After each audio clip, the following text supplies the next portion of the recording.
La journée de toutes les tensions en Catalogne. Elle risque de ne plus être autonome d'ici quelques heures. Vote historique prévu à la mi-journée à Madrid, avec donc une mise sous tutelle. Le Premier ministre Rajoy avait prévenu. Nous sommes maintenant en ligne avec notre correspondant en Espagne, Henri de la Guéry.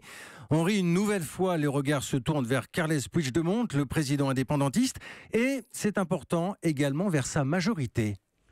Eh oui, parce que c'est à midi que le Parlement catalan doit, je cite, voter la réponse à la mise sous tutelle de la région, une première en 40 ans de démocratie. Et ce matin, cette réponse, cette déclaration d'indépendance, c'est le souhait de Puigdemont parce qu'il estime que depuis le référendum du 1er octobre, Madrid n'a jamais rien voulu négocier. Mais pour ses adversaires, ce vote est un saut dans le vide, un suicide, une fuite en avant, alors que l'indépendantisme n'a aucun appui à l'étranger et qu'il n'a jamais été majoritaire en voix dans la région. En tout cas, la journée peut encore nous réserver des rebondissements. On a vu le camp séparatiste se fissurer ces dernières heures. L'un des ministres de Carles Puigdemont, jugé modéré, a démissionné hier soir. D'autres députés pourraient faire de même ce matin. La majorité risque de se jouer à quelques voix près au Parlement. Tout reste possible. En attendant, l'aile dure des indépendantistes se prépare déjà à défendre dans la rue les institutions. Ils appellent à un Maïdan catalan, la place de Kiev, symbole de la révolution ukrainienne de 2014. Des boucliers humains devraient se former autour du Parlement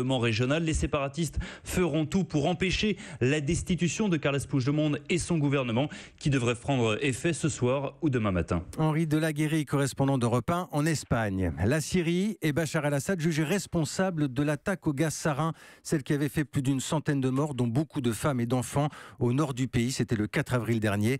Ce matin, c'est un rapport des Nations Unies qui accuse. Les experts sont formels. Les images terribles avaient fait le tour du monde. Europe 1, il est 8h03. Et ce que vous entendez, c'est le bruit des manifestations il y a quelques heures en Guyane. Affrontements et gaz lacrymogènes, les gendarmes mobiles ont dû intervenir. 5 interpellations et une population en colère au premier jour de la visite officielle d'Emmanuel Macron. Je ne suis pas le Père Noël, a prévenu le président, pas là pour faire des promesses. Emmanuel Macron attendu dans quelques heures à Kourou, avec ce contraste entre le célèbre centre spatial et le plus grand bidonville de la région. Ils sont tout proches.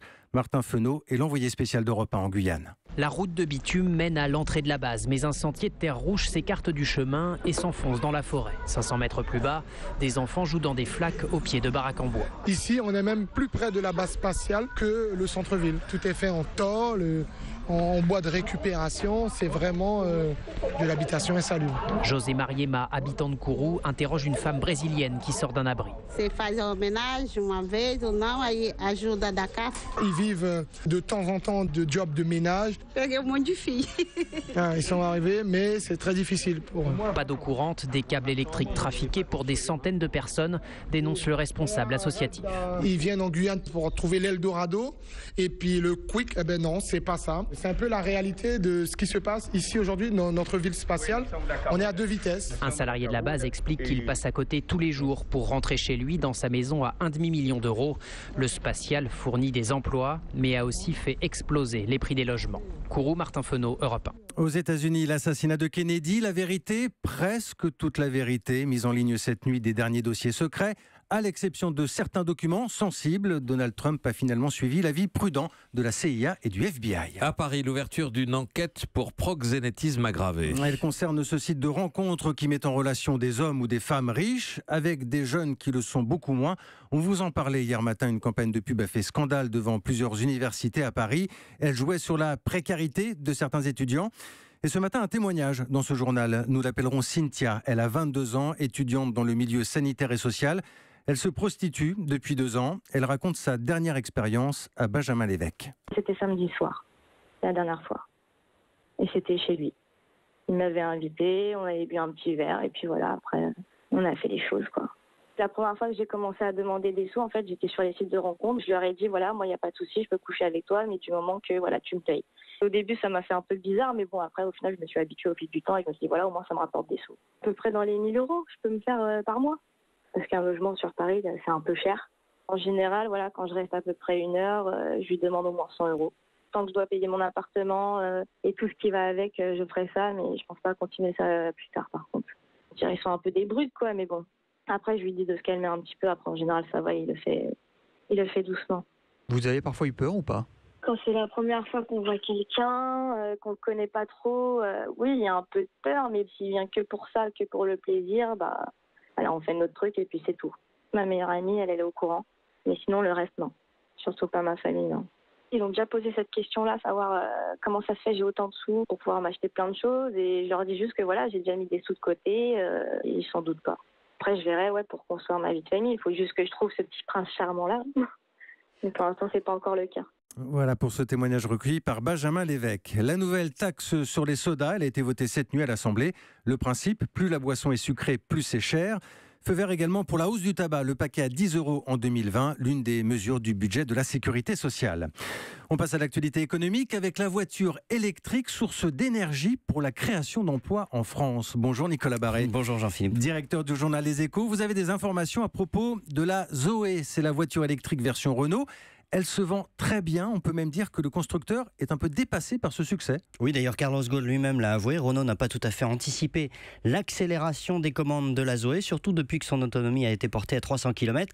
L'usine Renault de Cléon en Seine-Maritime, qui produit des moteurs électriques justement, n'arrive plus à suivre. Elle a déjà embauché 200 personnes depuis le début de l'année et elle s'apprête maintenant à recruter une centaine de CDI supplémentaires. Renault va aussi recruter 100 personnes de plus à Flins, dans les Yvelines, où est assemblée la Zoé, et 50 autres au Mans, dans une usine de batterie.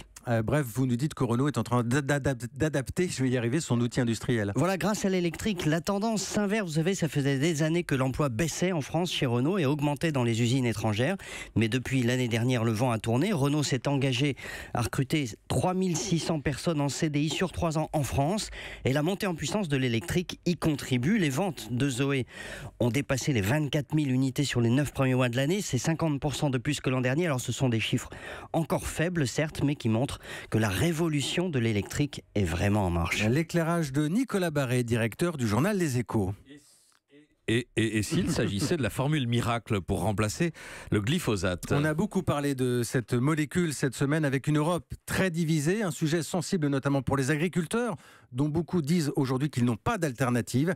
Eh bien, une petite société des Côtes-d'Armor a peut-être trouvé la parade. Son patron affirme qu'il a inventé un désherbant naturel et sans risque.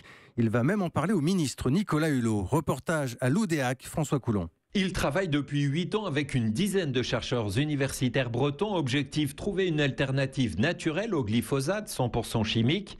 Aujourd'hui, Jacques Leverger a découvert la formule d'un désherbant non toxique aussi efficace que le produit de Monsanto. La direction des routes de l'Ouest a testé sa trouvaille pendant 2 ans et lui apporte son feu vert. Jacques Leverger. Notre produit ne présente pas de risque sur le plan, disons, de la toxicité et de l'environnement, comparativement, si vous voulez, au glyphosate. Il est 100% d'origine naturelle. Et il est fabriqué avec quoi? Avec des extraits de plantes provenant de la nature. Ce n'est que ça. Vous butez sur quoi aujourd'hui? Sur la MM. L'autorisation de mise en marché qui n'a pas été délivrée pour vendre ce produit. Et pour quelle raison? Je ne sais pas vous répondre. On nous dit, non, votre dossier est incomplet. Vous comprenez ça? Non, je ne comprends pas. Il faut à ce moment-là nous préciser ce qui manque pour qu'on puisse le compléter. Vous avez investi combien dans cette recherche? Ça dépasse le $1 million largement. C'est une dépense qui est restée vaine pour l'instant. Vous pouvez faire une percée mondiale à votre avis? Je pense, oui. Oui, tout à fait, oui. Jacques Leverger va rencontrer Nicolas Hulot dans les plus brefs délais. L'Oudéac, François Coulon, Europe 1. Europe 1.